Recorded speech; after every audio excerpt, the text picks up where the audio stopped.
Welcome back from that break, and glad you're still watching Science Breakfast with me, Alan Hubbard, and the sign language interpreter is Gideon Minor. And these are the stories that are making headlines in the country. And I want to start it off this morning with the detectives search Matara's house in Kahawa West, and the detectives investigating John Matara, the main suspect in the murder of 26-year-old Starlet Wahu, have recovered HIV testing kits, condoms, and other items that he is suspected to have used to assault and torture his victims from his house in Kahawa West. Here are the full details.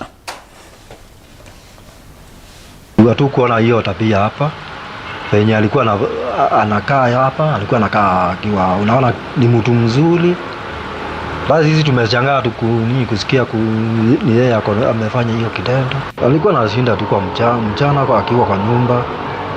Kama ni usiku anaweza toka anaenda, anakuja akiwa marate masaa saa 8. Juu hapo chini kuna kuwa na soja. Soja ndio alikuwa anaona ile masaa anakuja saa 8. Hii Disemba tu hakuwa amelipa. Baadhi akanituma nikuja nimuitishe. Wakati nilionana yeye akaniambia ako na ngiri 10. Acha niende nitafute hizo zingine 2 nilete. Sasa si alienda. Mimi nikamngoja hiyo siku muona. Kesho yake sikumuona. Siku ya ile ndio nilimuona. Nikakuja nikagonga nikakuta hako. Akanipea pesa nikapelekea maji. Alikuwa mtu mpole sana. Hata ongei mingi unamwekea na alikuwa alipi cash, anakutumia na simu.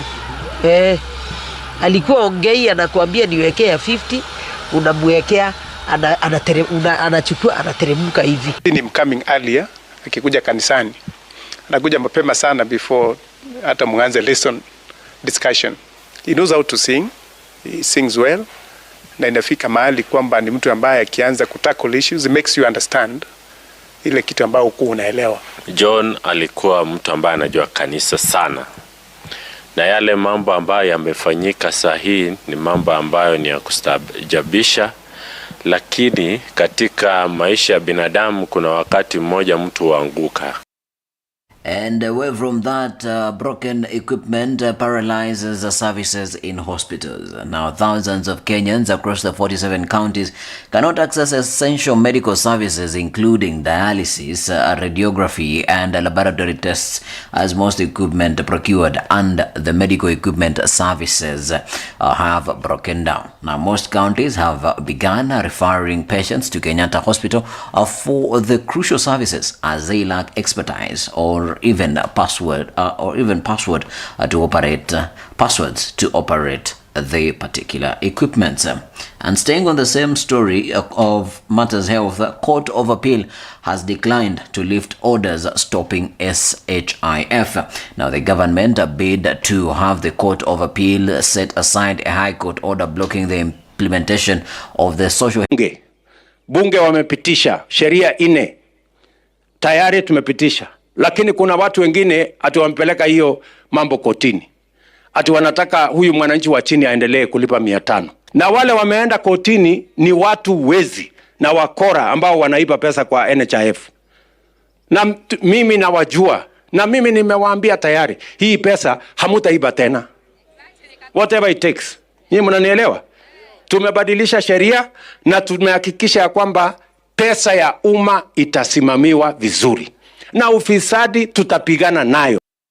The same issue of courts and staying orders, the president has declared war on corrupt government officials. Now, the President William Ruto intensified his attack on the judiciary, stating that no arm of government will be spared in the fight against corruption. Now, the head of state, during his tour of Laikipia County, where he inspected the affordable housing project, road construction, and upgrade of the new Kenya cooperative creameries, condemned litigants frustrating government projects in pursuit of vested interests at the expense of ordinary citizens.